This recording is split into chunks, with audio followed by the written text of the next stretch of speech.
Sigrid उनसेट। Sigrid उनसेट Norway की प्रसिद्ध उपन्यासकार, कहानीकार और निबंधकार थी। उनका जन्म 20 मई 1882 को कलुंडबर्ग, डेनमार्क में हुआ था। उनके पिता का नाम इंगवाल्ड मार्टिन इनसेट था। वे प्रसिद्ध नॉर्वेजियन पुरातत्वविद थे और उत्तरी यूरोप के लौह युग पर महत्वपूर्ण शोध करते थे।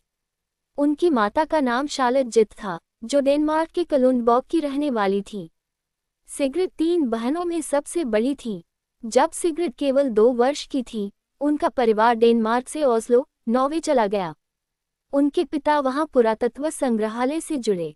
बचपन से ही उनके पिता के शोध और प्राचीन इतिहास में उनकी रुचि ने सिग्रिड के मन पर गहरा प्रभाव डाला। आगे चलकर यही रुचि उन्हें मध्ययुगीन नॉर्वे पर आधारित महान उपन्यास लिखने की प्रेरणा देने वाली बनी। सिग्रिड की प्रारंभिक शिक्षा रागना नीलसन के स्कूल में हुई, लेकिन लगभग 14 वर्ष की उम्र में उन्होंने नियमित स्कूल छोड़ दिया और व्यावसायिक स्कूल में शिक्षा प्राप्त की।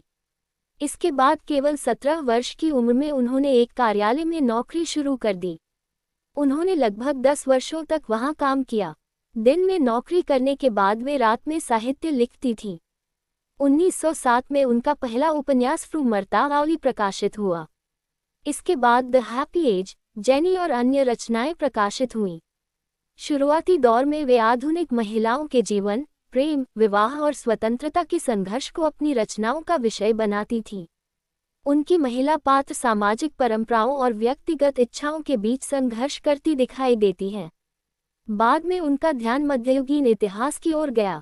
उनकी सबसे प्रसिद्ध कृति क्रिस्टन लवरेंसडटर 3 भागों में प्रकाशित हुई, the bridal wreath, the mistress of Husaby और द क्रॉस।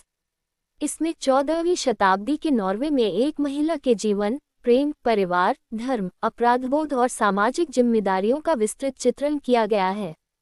उनकी दूसरी महत्वपूर्ण ऐतिहासिक रचना द मास्टर ऑफ हेस्टविकन थी। इन रचनाओं में उन्होंने ऐतिहासिक शोध के साथ गहरी मनोवैज्ञानिक समझ का प्रयोग किया। उनके पात्र केवल ऐतिहासिक घटनाओं का हिस्सा नहीं हैं, बल्कि अपनी इच्छाओं, कमजोरियों और नैतिक संघर्षों वाले जीवंत मनुष्य हैं। 1912 में उन्होंने नॉर्वेजियन चित्रकार एंडर्स कैक्टस स्वास्टाड से विवाह किया। उनके 3 बच्चे हुए। बाद में उनका विवाह समाप्त हो गया।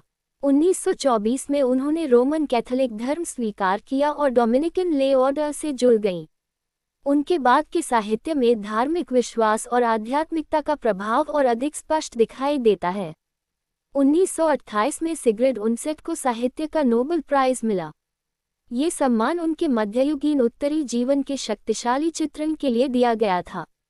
द्वितीय विश्व युद्ध के दौरान उन्होंने नाजी जर्मनी और उसके विचारों का विरोध किया।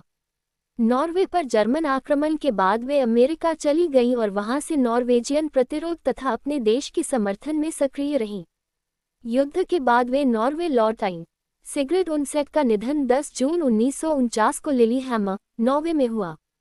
वे अपने पीछे उपन्यासों और ऐतिहासिक साहित्य की ऐसी विरासत छोड़ गईं जिसमें इतिहास, धर्म, प्रेम, परिवार, स्त्री जीवन और मानवीय नैतिक संघर्ष का गहरा चित्रण मिलता है।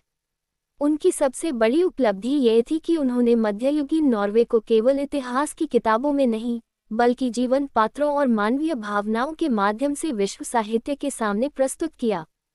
तारांकन।